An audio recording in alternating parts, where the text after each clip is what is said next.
ஒன்று அரசர்கள் 16ஆம் அதிகாரம். பாசாவுக்கு எதிராக அனானியின் மகனான ஏகூக்கு ஆண்டவரின் வாக்கு உரைக்கப்பட்டது. தூசிக்கு நிகரான உன்னை நான் உயர்த்தி என் மக்களாகிய இஸ்ரேலுக்கு தலைவனாக ஏற்படுத்தினேன். நீயோ யெரொபெயாமின் வழி நடந்து என் மக்களாகிய இஸ்ரேலர் பாவம் செய்ய காரணமாயிருந்து அவர்களுடைய பாவங்களால் எனக்கு சினமூட்டினாய். எனவே இதோ நான் பாசாவையும் அவன் வீட்டையும் முற்றிலும் அழிக்கப் போகிறேன்.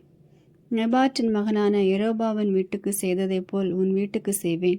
பாசாவை சார்ந்தவர்கள் நகரில் மடிபவர் நாய்களுக்கு இரையாவார்.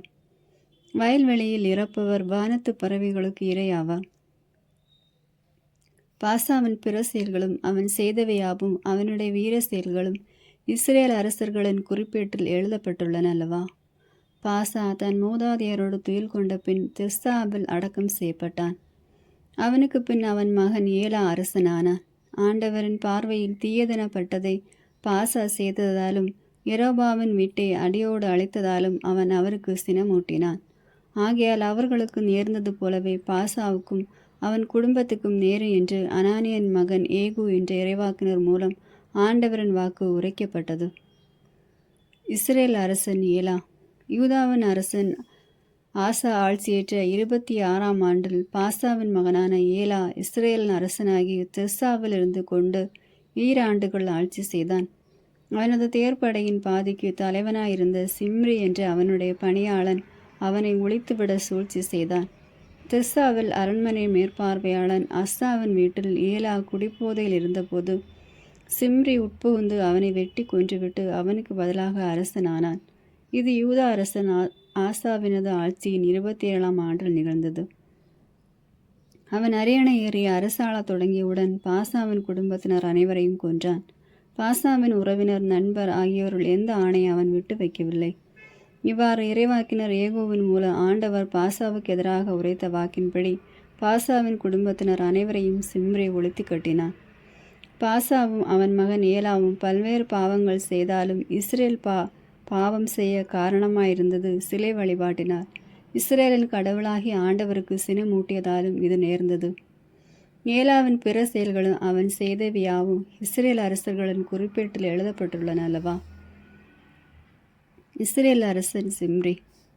யூதாவின் அரசன் ஆசா ஆட்சியேற்ற 27ஆம் ஆண்டு சிம்ரி திர்சாவில் இருந்து கொண்டு 7 நாட்கள் அரசாண்டான். அப்போது படைவீரர் பெலிஸ்தியருக்கு சொந்தமான கிபெதோனுக்கும் எதிராக பாளையம் இறங்கியிருந்தனர்.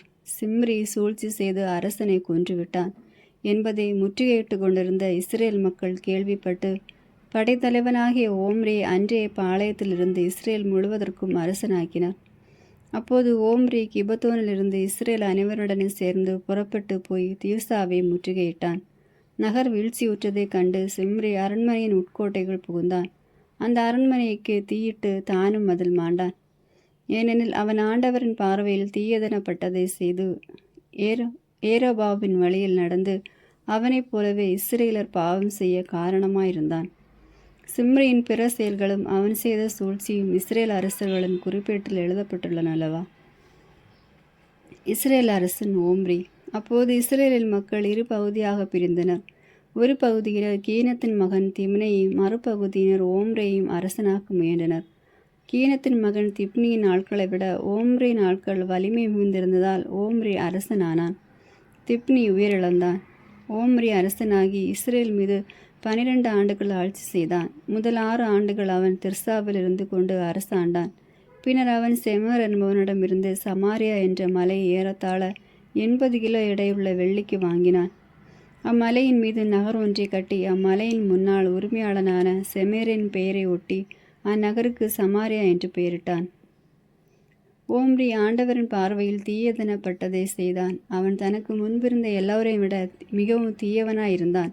அவன் நெபாற்றின் மகன் யெரொபெயாமின் எல்லா வழிகளிலும் நடந்து இஸ்ரேலர் பாவம் செய்ய காரணமாயிருந்து சிலை வழிபாட்டினால் இஸ்ரேலின் கடவுளாகிய ஆண்டவருக்கு சினமூட்டினான். ஓம்ரியின் பிற செயல்களும் அவனுடைய வீர செயல்களும் இஸ்ரேல் அரசர்களின் குறிப்பேட்டில் எழுதப்பட்டுள்ளன அல்லவா? ஓம்ரி தன் மூதாதையரோடு துயில் கொண்டு சமாரியாவில் அடக்கம் செய்யப்பட்டான். அவனுக்கு பின் அவன் மகன் ஆகாபு அரசனானான். யூதாவின் அரசன் ஆசா ஆட்சியேற்ற 38ஆம் ஆண்டில் ஓம்ரியின் மகன் ஆகாபு இஸ்ரேலை அரசாளத் தொடங்கினான். அவன் சமாரியாவில் இருந்து கொண்டு இஸ்ரேலின் மீது 22 ஆண்டுகள் ஆட்சி செலுத்தினான். ஓம்ரியின் மகன் ஆகாபு ஆண்டவரின் பார்வையில் தீயதெனப்பட்டதை தனக்கு முன் இருந்த எல்லாரை விட மிகுதியாய் செய்தான். நெபாட்டின் மகன் யெரோபாவின் வழிகளில் அவன் நடந்தது போதாதென்று சீதோனிய மன்னன் எத்பாகாலின் மகள் ஈசாபெலை மணந்து கொண்டு பாகால் தெய்வத்தை வணங்கி வழிபடலானான். மேலும் சமாரியாவில் பாகாலுக்கு ஒரு கோவில் கட்டி அத்தெய்வத்துக்கு ஒரு பலிபீடம் எழுப்பினான். அதுவுமின்றி ஆகாபு அசோகர கம்பத்தை நிறுத்தி தனக்கு முன்பிருந்த இஸ்ரேலின் அரசர்கள் எல்லோரையும் விட மிகுதியாக இஸ்ரேல் கடவுளாகிய ஆண்டவருக்கு சினமூட்டினான். அவனது ஆட்சியில் பெத்தேலை சார்ந்த ஈயல் எரிகோவை கட்டினான். நூனின் மகன் யோசுவா மூலம் ஆண்டவர் உரைத்த வாக்கின்படி ஈயல் அதற்கு அடிக்கல் இட்டபோது தன் தலைமகன் அபிராமை அதன் வாயில்கள் அமைத்தபோது தன் கடைசி மகன் செகுபையும் சாக கொடுத்தான். 17ஆம் அதிகாரம். எலியா காலத்து பஞ்சம். கிளையாதில் குடியிருந்த திஸ்பே ஊரை சார்ந்த எலியா ஆகாபு அரசனிடம், நான் பணியும் இஸ்ரேலின் கடவுளான வாழும் ஆண்டவர் மேல் ஆணை, என் வாக்கினால் இன்றி வரும் ஆண்டுகளில் பனியோ மழையோ பெய்யாது என்றார். பின்னர் ஆண்டவரின் வாக்கு எலியாவுக்கு வந்தது, இங்கிருந்து ஓடிவிடு, கிழக்கு முகமாய் போய் யோர்தானுக்கு அப்பாலுள்ள கெரீத்து ஓடை அருகில் ஒளிந்து கொள், அந்த ஓடையில் தண்ணீர் குடித்துக்கொள், அங்கே உனக்கு உணவளிக்குமாறு காகங்களுக்கு கட்டளையிட்டிருக்கிறேன். அவ்வாறே அவர் போய் ஆண்டவரது வாக்கின்படி செய்தார். அவர் சென்று யோர்தானுக்கு அப்பாலிருந்து கெரீத்து ஓடை அருகில் தங்கியிருந்தார். காகங்கள் காலையிலும் மாலையிலும் அப்பவும் இறைச்சியும் அவருக்கு கொண்டு வந்தன. ஓடையில் தண்ணீர் குடித்து கொண்டார். நாட்டில் மழை பெய்யாத காரணத்தால் சில நாட்களில் அந்த ஓடையும் வற்றி போனது. சாரிபாத்து கைம்பெண். அப்பொழுது ஆண்டவரது வாக்கு அவருக்கு வந்தது, நீ புறப்பட்டு சீதோன் பகுதியில் இருக்கும் சாரிபாத்துக்கு போய் அங்கே தங்கியிரு, அங்கு உனக்கு உணவு அளிக்குமாறு ஒரு கைம்பெண்ணுக்கு கட்டளையிட்டிருக்கிறேன். எலியா புறப்பட்டு சாரிபாத்துக்கு போனார். நகரின் நுழைவாயிலே வந்து அடைந்த பொழுது அங்கே ஒரு கைம்பெண் கள்ளிகளை பொறுக்கி கொண்டிருந்தார். அவர் அவரை அழைத்து, ஒரு பாத்திரத்தில் எனக்கு குடிக்க கொஞ்சம் தண்ணீர் கொண்டு வா என்றார். அவர் அதை கொண்டு வர செல்கையில் அவரை கூப்பிட்டு, எனக்கு கொஞ்சம் அப்பமும் கையோடு கொண்டு வருவாயா என்றார். அவர், வாழும் கடவுளாகி ஆண்டவர் மேலான என்னிடம் அப்பம் ஏதும் இல்லை, பானையில் கையளவு மாவு கலையத்தில் சிறிதளவு எண்ணெயுமே என்னிடம் உள்ளன. இதோ இப்போது 2 கள்ளிகளை பொறுக்கி கொண்டு வீட்டிற்கு போய் அப்பம் சுட்டு நானும் என் மகனும் சாப்பிடுவோம், அதன் பின் சாகத்தான் வேண்டும் என்றார். எலியா அவரிடம், அஞ்ச வேண்டாம், போய் நீ சொன்னபடியே செய், ஆனால் முதலில் எனக்கு ஒரு சிறிய அப்பம் சுட்டு கொண்டு வா, பிறகு உனக்கு உன் மகனுக்கும் சுட்டுக்கொள். இஸ்ரேலின் கடவுளாகி ஆண்டவர் உரைப்பது இதுவே, நாட்டில் ஆண்டவர் மழை பெய்ய செய்யும் நாள் வரை பானையிலுள்ள மாவு தீராது, கலையத்திலுள்ள எண்ணெயும் குறையாது என்று சொன்னார். அவர் போய் எலியா சொன்னபடியே செய்தார். அவரும் அவருடைய மகனும் அவர் வீட்டாரும் பல நாள் சாப்பிட்டனர். எலியா வழியாக ஆண்டவர் உரைத்த வாக்கின்படி பானையிலிருந்து மாவு தீரவும் இல்லை, கலையத்திலிருந்து எண்ணெயும் குறையவும் இல்லை. இதற்கு பின் ஒரு நாள் வீட்டு தலைவியான அந்த பெண்ணின் மகன் நோயுற்றான். அவனது நோய் மிகவும் முற்றவே அவன் மூச்சு நின்று விட்டது. அவர் எலியாவிடம், கடவுளின் அடியவரே, எனக்கு ஏன் இப்படி செய்தீர்? என் பாவத்தை நினைவூட்டவும் என் மகனை சாகடிக்கவுமா நீர் வந்திருக்கிறீர் என்றார். எலியா அவரிடம், உன் மகனை என்னிடம் கொடு என்று சொல்லி அவனை அவர் மடியிலிருந்து எடுத்து தாம் தங்கியிருந்த மாடி அறைக்கு தூக்கி சென்று தம் படுக்கையில் கிடத்தினார். அவர் ஆண்டவரை நோக்கி, என் கடவுளாகிய ஆண்டவரே, எனக்கு தங்க இடம் கொடுத்த கைம்பெண்ணின் மகனை சாகடித்து அவளை துன்புறுத்தலாமா என்று கதறினார். அவர் அந்த சிறுவன் மீது 3 முறை குப்புறப்படுத்து ஆண்டவரை நோக்கி, என் கடவுளாகிய ஆண்டவரே, இந்த சிறுவன் மீண்டும் உயிர் பெற செய்யும் என்று மன்றாடினார். ஆண்டவரும் எலியாவின் குரலுக்கு செவி கொடுத்தார். சிறுவனுக்கு மீண்டும் உயிர் திரும்பி வரவே அவன் பிழைத்து கொண்டான். எலியா சிறுவனை தூக்கி கொண்டு மாடி அறையிலிருந்து இறங்கி வீட்டிற்குள் வந்து, இதோ உன் மகன் உயிருடன் இருக்கிறான் என்று கூறி அவனை அவன் தாயிடம் ஒப்படைத்தான். அந்த பெண் எலியாவிடம், நீர் கடவுளின் அடியவர் என்றும் வாயிலிருந்து வரும் ஆண்டவரின் வாக்கு உண்மையானதென்றும் தெரிந்து கொண்டேன் என்றார். 18ஆம் அதிகாரம். எலியாவும் பாகாலின் பொய் வாக்கினரும். பல நாட்களுக்கு பிறகு பஞ்சத்தின் 3ஆம் ஆண்டில் ஆண்டவர் எலியாவிடம், ஆகாபு, உன்னை காணுமாறு போய் நில்லு, நான் நாட்டில் மழை பெய்ய செய்வேன் என்று கூறினார். அவ்வாறு எலியா தம்மை ஆகாபு காணுமாறு அவனிடம் சென்றான். அப்பொழுது சமாரியாவில் பஞ்ச கடுமையாக இருந்தது. அரண்மனை கண்காணிப்பாளன் ஓபதியாவை ஆகாபு தன்னிடம் அழைத்தான். ஓபதியா ஆண்டவருக்கு மிகவும் அஞ்சி நடந்தவர். ஆண்டவர் நிறைவாக்கினரை ஈசபேல் அழிக்க முயன்றபோது அவர்கள் 100 பேரை குகைக்கு 50 மறைத்து வைத்திருந்து அவர்களுக்கு அப்பமும் தண்ணீரும் கொடுத்து வந்தார். ஆகாபு ஓபாதியாவிடம், நாடெங்கும் சென்று எல்லா நீரூற்றுகளையும் நீரோடைகளையும் பார்ப்போம். ஒருவேளை குதிரைகளுக்கும் கழுதைகளுக்கும் உயிர் வாழ தேவையான புல் கிடைக்கலாம். நம்முடைய கால்நடைகளை இழக்க வேண்டியிராது என்றான். சுற்றி பார்ப்பதற்கென நாட்டை பிரித்து கொண்ட பின் ஆகாபு ஒரு திசையை நோக்கி சென்றார். ஓபாதியா மறு திசையை நோக்கி சென்றார். போகும் வழியில் ஓபாதியா திடீரென எலியாவை சந்தித்தார். அவன் அவரை அடையாளம் கண்டுகொண்டு தாழ்ந்து வணங்கி, நீர் என் தலைவர் எலியாதாமோ என்றான். அவர், ஆம், நான் தான். நீ உன் தலைவரிடம் சென்று எலியா வந்துள்ளார் என்று சொல் என்றார். அப்பொழுது ஓபதியா, நான் என்ன பாவம் செய்தேன்? அடியானாகி என்னை ஆகாபு கொலை செய்யும்படி நீர் ஏன் அவனிடம் கையளிக்கிறேன்? வாழும் கடவுளாகி ஆண்டவர் மேல் வாணை, என் தலைவன் உம்மை தேடி பிடிக்கும்படி ஆள் அனுப்பாத நாடோ பேரரசோ இல்லை. எந்த நாடோ அரசோ உம்மை காணவில்லை என்று சொன்னால் உம்மை காணவில்லை என்று ஆணையிட செய்தான். ஆனால் நீரோ எலியா வந்துள்ளார் என என் தலைவரிடம் சொல்கிறீர். நான் உம்மை விட்டு அகன்றவுடன் ஆண்டவரின் ஆவி உம்மை எனக்கு தெரியாமல் தூக்கி கொண்டு போய்விடலாம். ஆகாவிடம் சென்று நான் தெரிவிக்கையில் உம்மை அவன் காணவில்லை எனில் என்னை கொன்று விடுவான். அடியானாகிய நான் இளமை முதல் ஆண்டவருக்கு அஞ்சி நடந்திருக்கிறேன். ஆண்டவர் நிறைவாக்கினரை ஈசபேல் அழிக்க முயன்ற போது அவர்களில் 100 பேரை குகைக்கு 50 மறைத்து வைத்து அவர்களுக்கு அப்பவும் தண்ணீரும் கொடுத்து வந்து பற்றி நீர் கேள்விப்படவில்லையா? இப்படி இருக்க நான் என் தலைவனிடம் சென்று எலியா வந்துள்ளார் என்று சொல்கிறீர். என்னை அவன் கொன்று விடுவான் என்றான். அப்பொழுது எலியா, நான் பணியும் படைகளின் ஆண்டவர் மேல் ஆணை, இன்று அவன் காணுமாறு அவன் முன் நிற்பேன் என்றார். ஓபதியா புறப்பட்டு ஆகாபை சந்தித்து இதை தெரிவித்தார். உடனே ஆகாபு எலியாவை சந்திக்க சென்றான். ஆகாபு எலியாவை கண்டதும், இஸ்ரேலரிடையே கலகமூட்டுகிறவன் நீதானே என்றான். அதற்கு எலியா, இஸ்ரேலரிடையே கலகமூட்டுகிறவன் நான் அல்ல, நீயும் உன் தந்தையின் வீட்டாரும் தான். ஏனெனில் நீங்கள் ஆண்டவரின் கட்டளைகளை புறக்கணித்து பாகால் பின்னே செல்கிறீர்கள். இப்போதே ஆள் அனுப்பி இஸ்ரேல் மக்கள் அனைவரையும் கர்மேல் மலையில் என் முன்னிலையில் ஒன்று திரட்டும்.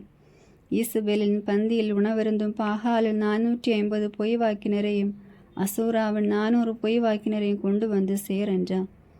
அவ்வாறே ஆகாபு இஸ்ரேல் மக்கள் அனைவரையும் அழைத்தான். பொய் வாக்கினரையும் கர்மேல் மலையில் ஒன்று திரட்டினான். எலியா மக்கள் அனைவர் முன் சென்று, எத்தனை நாள் இருமனத்தோராய் தத்தளித்து கொண்டிருக்கப் போகிறீர்கள்? ஆண்டவர் தாம் கடவுள் என்றால் அவரை பின்பற்றுங்கள், பாகால்தான் என்றால் அவன் பின்னே செல்லுங்கள். அப்பொழுது எலியா மக்களிடம், ஆண்டவரின் திருவாக்கினருள் நான் ஒருவன் தான் எஞ்சி இருக்கிறேன். பாகாலின் பொய் வாக்கினரோ 450 பேர் இருக்கின்றனர். 2 காளைகளை எங்களிடம் கொண்டு வாருங்கள். அவர்கள் ஒரு காளையை தேர்ந்தெடுத்து அதை துண்டு துண்டாக வெட்டி விறகின் மேல் வைக்கட்டும். ஆனால் நெருப்பு வைக்கலாகாது. மற்ற காளையை நான் தயார் செய்து விறகின் மேல் வைப்பேன். நானும் நெருப்பை வைக்க மாட்டேன். நீங்கள் உங்கள் தெய்வத்தின் பெயரை சொல்லி அழையுங்கள். நானும் ஆண்டவரின் பெயரை சொல்லி அழைப்பேன். அதற்கு நெருப்பு மூலம் பதிலளிக்கும் கடவுளை உண்மை கடவுள் என்றான். மக்கள் அனைவரும் பதில் மொழியாக, நீர் சொல்வது சரியே என்றனர். பிறகு எலியா பாகாலின் பொய் வாக்கினரிடம், நீங்கள் அதிக பேராய் இருப்பதால் முதலில் நீங்கள் ஒரு காளையை தேர்ந்தெடுத்து தயார் செய்யுங்கள். ஆனால் நெருப்பு மூட்டாதீர்கள் என்றார். அவ்வாறே அவர்கள் தங்களுக்கு கொடுக்கப்பட்ட காளையை கொண்டு வந்து தயார் செய்த பின் காலை முதல் நண்பகல் வரை பாகாலின் பெயரை கூப்பிட்டு, பாகாலை பதில் தாரும் என்று கத்தினர். ஆனால் எக்குரலும் கேட்கவில்லை, எப்பதிலும் வரவில்லை. எனவே அவர்கள் தாங்கள் கட்டிய பலிபீடத்தை சுற்றி ஆடலாயினர். நண்பகலாயிற்று. எலியா அவர்களை கேலி செய்து, இன்னும் உரத்த குரலில் கத்துங்கள், அவன் ஒரு தெய்வம். ஒருவேளை அவன் ஆழ்ந்த சிந்தனையில் இருக்கலாம், அல்லது ஒதுக்குப்புறம் போயிருக்கலாம், அல்லது பயணம் செய்து கொண்டிருக்கலாம், அல்லது தூங்கிக் கொண்டிருக்கலாம். அவன் விழித்தெழ வேண்டியிருக்கும் என்றார். எனவே அவர்கள் இன்னும் உரத்த குரலில் கத்தினர். தங்கள் வழக்கப்படி வாளினாலும் வேரினாலும் இரத்தம் கொட்டும் வரை தங்களையே கீறி கிழித்து கொண்டார்கள். பிற்பகலாயிற்று. அவர்கள் மாலை பலி செலுத்தும் நேரம் வரை தொடர்ந்து உளறிக் கொண்டிருந்தார்கள். ஆயினும் எக்குரலும் கேட்கவில்லை, எப்பதிலும் வரவில்லை. கவனிப்பார் யாரும் இல்லை. அப்போது எலியா எல்லா மக்களை நோக்கி, என் அருகில் வாருங்கள் என்றான். மக்கள் அனைவரும் அவர் அருகில் வந்தனர். உடனே எலியா அங்கே இடிந்து கிடந்த ஆண்டவரது பலிபீடத்தை செப்பனிட்டான். உன் பெயர் இஸ்ரேல் என்று ஆண்டவர் யாக்கோபுக்கு உரைத்திருந்ததன் பொருட்டு அவர் வெளிவந்த குலங்களின் எண்ணிக்கைப்படி எலியா 12 கற்களை எடுத்தார். அக்கற்களை கொண்டு ஆண்டவர் பேரில் ஒரு பலிபீடத்தை கட்டி அப்பலிபீடத்தை சுற்றிலும் 2 உளவு கால் அகலம் உள்ள வாய்க்காலை வெட்டினார். அதன் பின் விறகு கட்டைகளை அடுக்கி காளையை துண்டு துண்டாக வெட்டி அவற்றின் மேல் வைத்தார். 4 குடங்கள் நிறைய தண்ணீர் கொண்டு வந்து எரிபலியின் மேலும் விறகு கட்டைகளின் மேலும் ஊற்றுங்கள் என்றார். அவர் 2ஆம் முறையும் செய்யுங்கள் என்றார். அவர்கள் 2ஆம் முறையும் அவ்வாறே செய்தனர். அவர் 3ஆம் முறையும் செய்யுங்கள் என்றார். அவர்கள் 3ஆம் முறையும் அப்படியே செய்தனர். எனவே தண்ணீர் பலிபீடத்தை சுற்றிலும் ஓடியது. மேலும் வாய்க்காலை அவர் தண்ணீரால் நிரப்பினார். நாளை பலி செலுத்த நேரமாயிற்று. இறைவாக்கினர் எலியா பலிபீடத்தின் அருகில் வந்து, ஆபிரகாம், ஈசாக்கு, இஸ்ரேல் என்பவர்களின் கடவுளாகிய ஆண்டவரே, இஸ்ரேலின் கடவுள் நீரே என்றும் இவற்றையெல்லாம் நான் வாக்கின்படியே செய்தேன் என்றும் இன்று விளங்க செய்தருளும். நீரே கடவுளாகிய ஆண்டவர் என்றும் நீரே இம்மக்களின் மனத்தை மீண்டும் மாற்றுவீர் என்றும் இம்மக்கள் அறியும்படி எனக்கு பதில் தாரும். ஆண்டவரே, எனக்கு பதில் தாரும் என்றான். உடனே ஆண்டவரின் நெருப்பு கீழே இறங்கி அந்த எரிபலியையும் விறகு கட்டைகளையும் கற்களையும் மணலையும் சுட்டரித்து வாய்க்கால் நீரையும் வற்ற செய்தது. இதை கண்டவுடன் மக்கள் அனைவரும் முகங்குப்புற விழுந்து, ஆண்டவரே கடவுள், ஆண்டவரே கடவுள் என்றனர். அப்போது எலியா அவர்களை நோக்கி, நீங்கள் பாகாலின் பொய் வாக்கினர்கள் எவனும் தப்பி ஓடாதபடி அவர்களை பிடியுங்கள் என்றான். மக்கள் அவர்களை பிடித்து கொடுக்க எலியா அவர்களை கீசோன் ஓடைக்கு கொண்டு போய் அங்கே கொன்றார். பஞ்சம் தீர்ந்து போதல். பின்பு எலியா ஆகாபை நோக்கி, நீர் போய் உணவும் பானமும் அருந்துவீர், ஏனெனில் பெருமழையின் ஓசை கேட்கிறது என்றார். ஆகாபு உணவும் பானமும் அருந்த சென்றவுடன் எலியா கர்மேல் மலையின் உச்சிக்கு ஏறி சென்று அங்கே தரையில் மண்டியிட்டு தம் முழங்கால்களுக்கு இடையே முகத்தை புதைத்து கொண்டார். பின்பு அவர் தம் பணியாளனை நோக்கி, நீ போய் கடல் பக்கமாய் பார் என்றார். அவன் போய் பார்த்து ஒன்றும் இல்லை என்றான். எலியா அவனை நோக்கி, 7 முறை மீண்டும் சென்று பார் என்றான். 7ஆம் முறை அவன் சென்று பார்த்து, இதோ மனித உள்ளங்களை அளவு சிறிய மேகம் ஒன்று கடலிலிருந்து எழும்பி மேலே வருகிறது என்றான். அப்போது எலியா அவனை நோக்கி, நீ போய் ஆகாபிடம் மழை தடுத்து நிறுத்தாதபடி தேரை பூட்டி போய்விடும்படி செல் என்றான். இதற்கிடையில் வானம் இருண்டது, கார்மேகம் சூழ்ந்தது, காற்று அடித்தது, பெருமழை பெய்தது.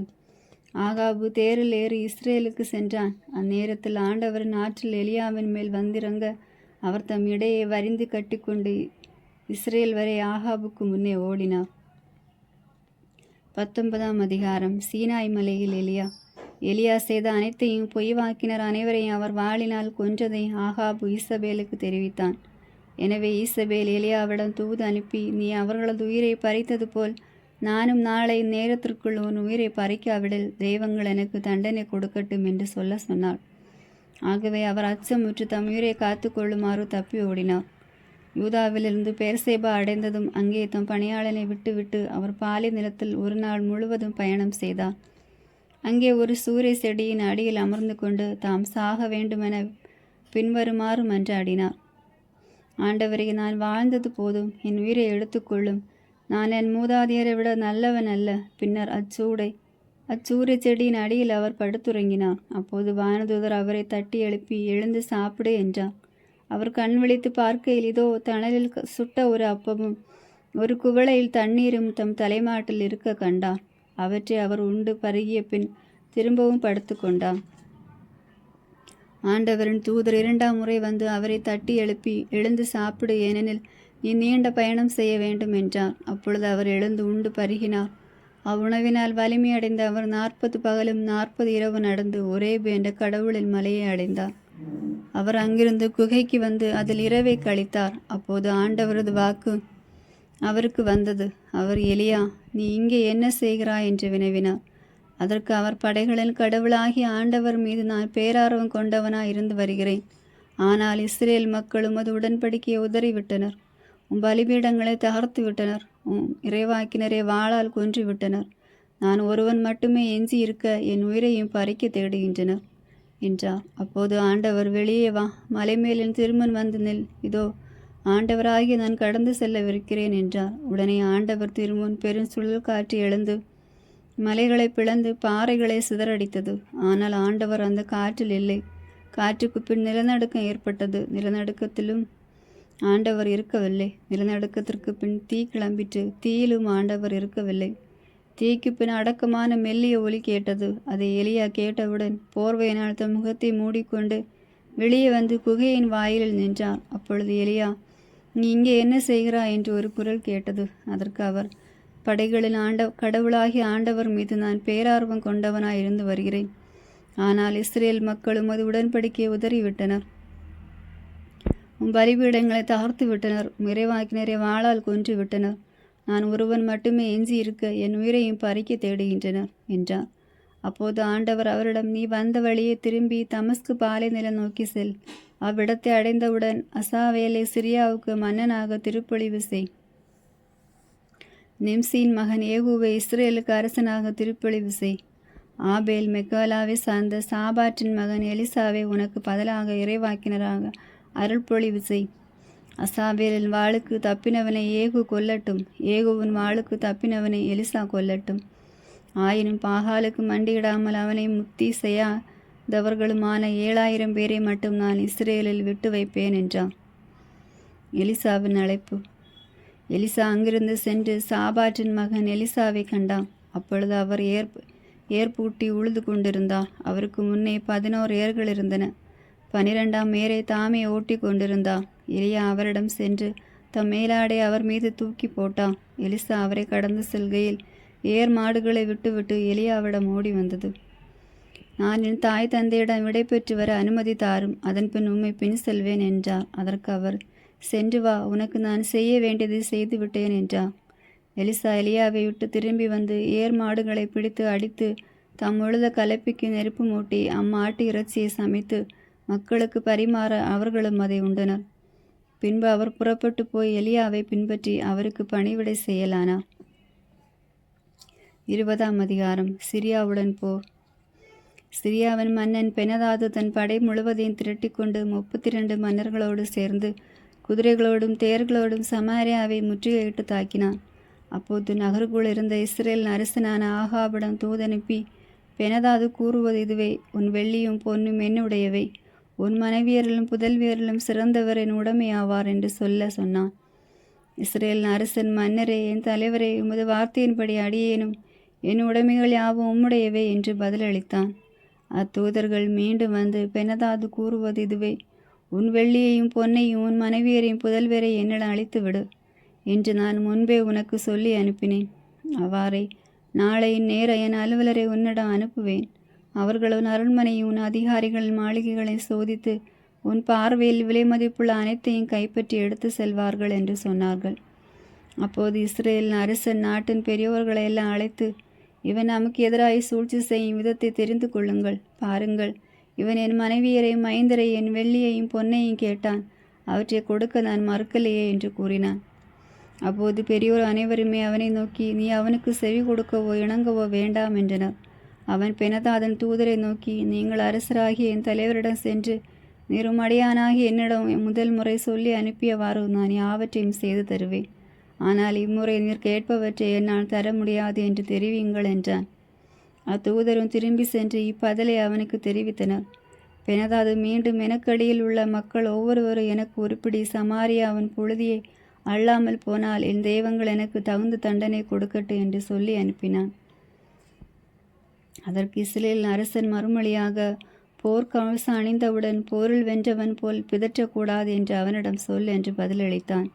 மறுமொழி வந்து சேர்ந்த நேரத்தில் பெனதாது மற்ற மன்னர்களோடு மது அருந்தி கொண்டிருந்தான். அதை கேட்டு அவன் தம் அலுவலரை நோக்கி, போரிட தயாராகுங்கள் என்றான்.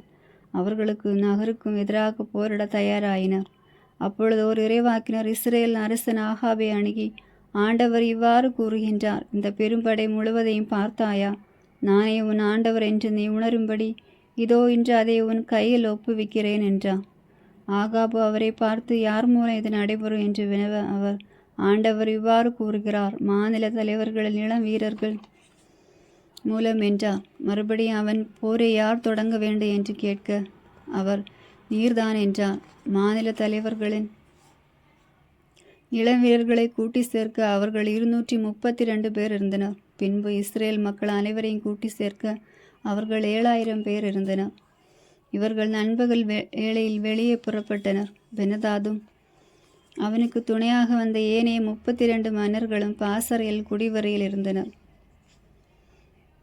ஆந்திர தலைவர்களின் இளம் வீரர்கள் முதலில் வெளியே வந்தனர். பெனதாது அவர்கள் யாரென்று பார்த்து வர ஆளர்களை அனுப்ப அவர்கள் சமேரியாவிலிருந்து வந்தவர்கள் என்று அவனுக்கு அவர்கள் அறிவித்தனர். அப்போது மன்னன் அவர்கள் சமாதான நோக்கில் வந்திருந்தாலும் போரிடும் நோக்கில் வந்திருந்தாலும் அவர்களை உயிரோடு பிடியுங்கள் என்றான். மாநில தலைவர்களின் இளம் வீரர்களும் அவர்கள் பின் வந்து படையினரின் நகரை விட்டு வெளியே வந்ததும் ஒவ்வொருவரும் தங்களுக்கு எதிர்ப்பட்டவர்களை வெட்டி வீழ்த்தினர். சிரியர் புறமுதுகு காட்டி ஓட இஸ்ரேலர் அவர்களை துரத்தி சென்றனர். சிரியாவின் மன்னன் பெனதாது குதிரை மீது ஏறி குதிரை வீரரோடு தப்பி ஓடினான். இஸ்ரேலின் அரசன் துரத்தி சென்று குதிரைகளையும் தேர்களையும் கைப்பற்றி பலரை கொன்று குவித்தான். பின்பு இறைவாக்கினர் இஸ்ரேலின் அரசனிடம் வந்து அவனை நோக்கி, நீ போய் உன் படை வலிமையை மிகுதியாக்கிக்கொள். அடுத்த இளவேனிற் காலத்தில் சிரியாவின் மன்னன் மீண்டும் உன்னோடு போரிட வருவான். அதற்குள் நீ செய்ய வேண்டியதை பற்றி சிந்தித்து பார் என்றான். சிரியாவின் 2ஆம் படையெடுப்பு.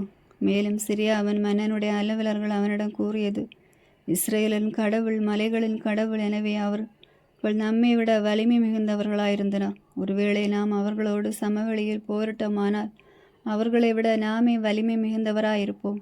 இதற்கு ஏற்ற வழியதனில் மன்னர்களை படைத்தலைமை நின்று நீக்கிவிட்டு அவர்களுக்கு பதிலாக படைத்தலைவர்களை நியமிக்க வேண்டும்.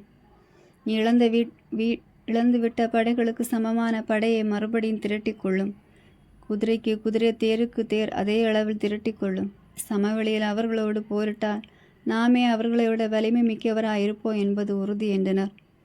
அவனும் அவர்களது பேச்சை நம்பி அவ்வாறே செய்தான். இளவேனிற் காலம் வந்ததும் பெனதாது சிரியரை திரட்டி கொண்டு இஸ்ரேலரோடு போரிட அப்பேகுக்கு வந்தான். இஸ்ரேல் மக்கள் ஒன்று திரண்டு வேண்டிய உணவோடு அவர்களுக்கு எதிராய் புறப்பட்டு சென்று பாளையம் இறங்கினர். அவர்கள் முன் இவர்கள் 2 சிறிய ஆட்டு மந்தைகள் போல் காணப்பட்டனர்.